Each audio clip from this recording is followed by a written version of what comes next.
What about that guy who just left? What's he kind of impression has he made on this team? His first impression was amazing. He came in, a guy put his head down and worked. Um, Competition and practice with me. He a great guy on and off the field.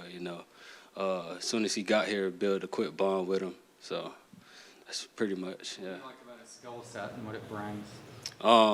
He's fast, quick, got hands. His routes are good too. So with me covering them, sometimes get hard. But I like the work. He likes the work. It's just competition. So What do you see in Kentucky's receivers this week and the challenge in man coverage with um, him? it'll be a challenge for this week, just like every week. Going out there and covering their guys and doing a good job with that. So How many passes did you give up Sunday? Didn't seem like there was very many. I believe one, maybe one, two.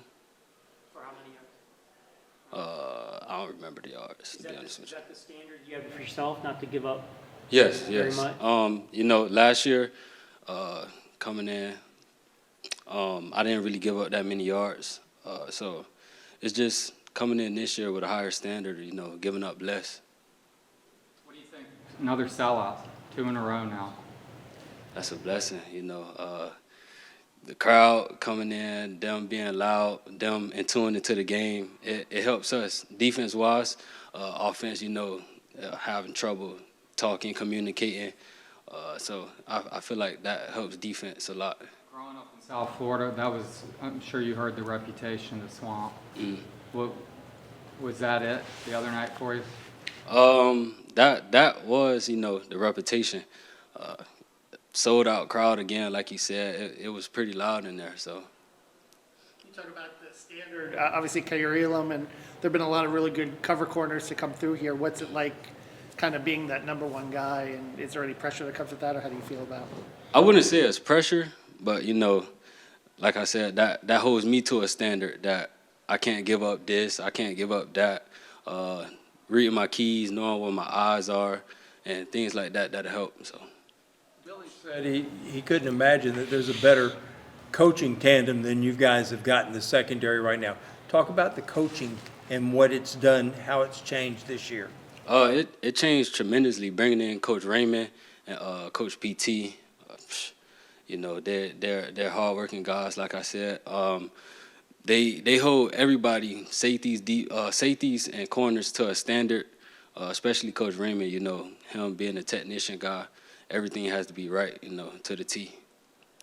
How do you think your team fared last week against Utah? Like overall, what grade did you give the defense when you guys sat down and actually watched the film and dissected it? I would say like a B minus. They had a couple of big runs on us. Not too many passes given up, but just everybody coming together, D-line, linebackers, safeties, corners, and stopping the run like that. So I feel like B minus will be pretty good.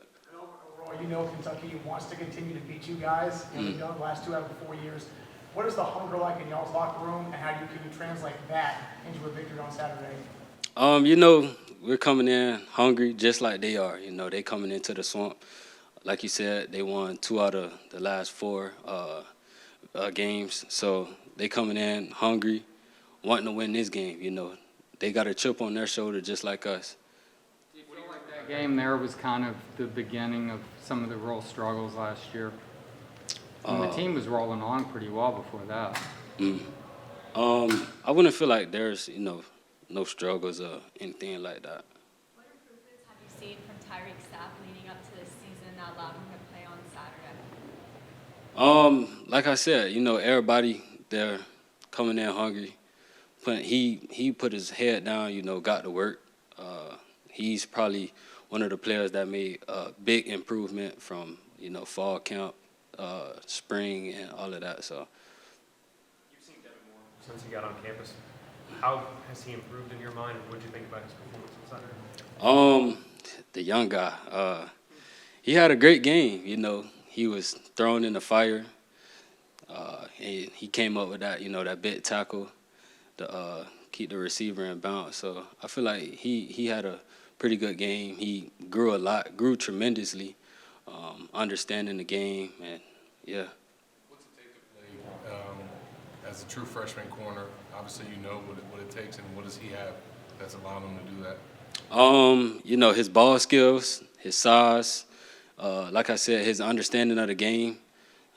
And Coach Raymond, you know, he instills that in not only his head, but everybody's head to understand the game, reading your keys, you knowing where your eyes is, and things like that. I feel like helped them a lot.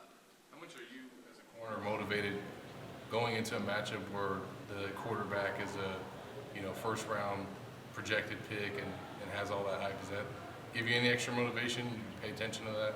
I do pay attention to that. I feel like that does give me, motivation. I would say, because like you said, he's a top draft guy, so that means his balls are accurate.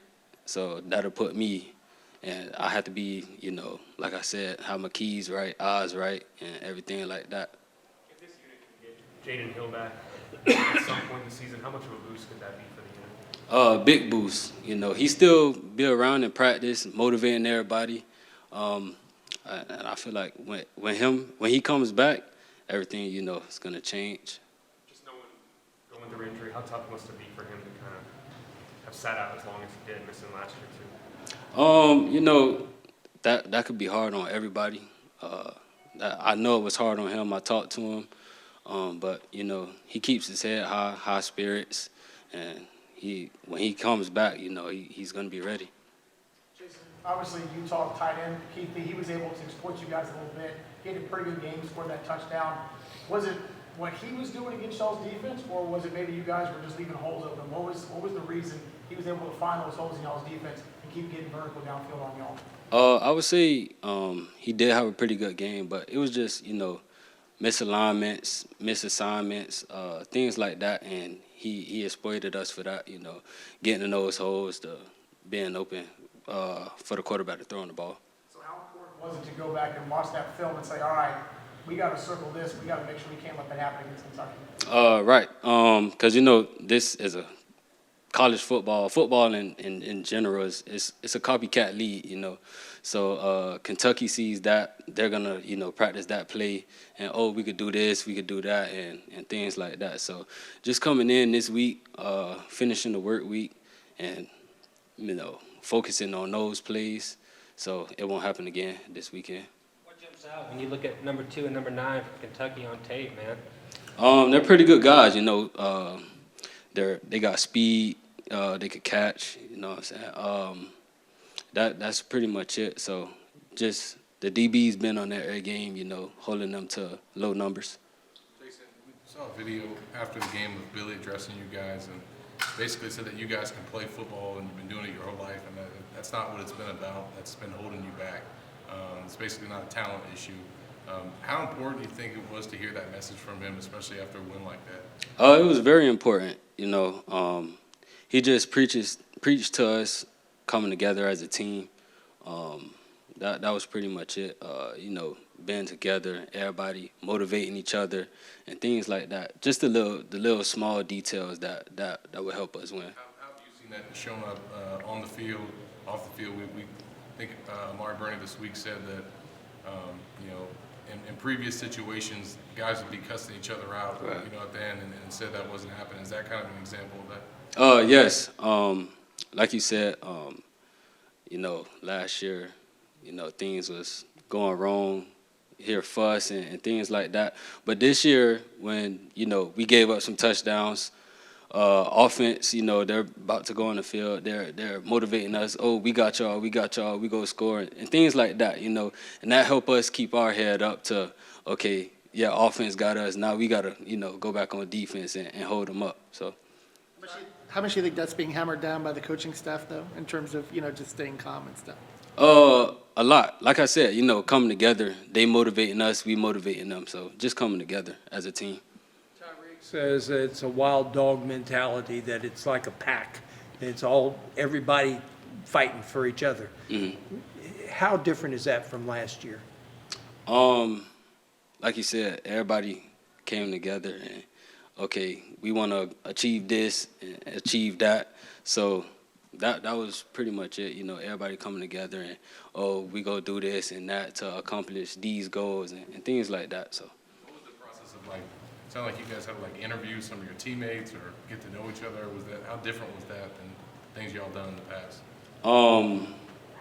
Well, really, you know, we really wasn't big on knowing each other and things like that. But this year we had to, you know your teammates from, and just that creates a bond, creates a bond with everybody.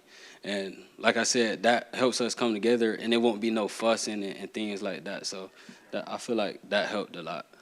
We got time for one more question, guys. Jason, obviously Billy is a complete 180 from Dan Mullen, right? Dan is gregarious and fought all this stuff, and Billy, he puts on a more down-to-earth, very kind of methodical kind of approach. Why is it that his approach seems to be the one that's taking shape and that's being successful with y'all's program this year so fast? Like you said, he's straightforward, everything. That's pretty much it. He's straightforward, everything. He tell us, oh, we're gonna do this, this, and this, and that's the blueprint, and I feel like it worked a lot.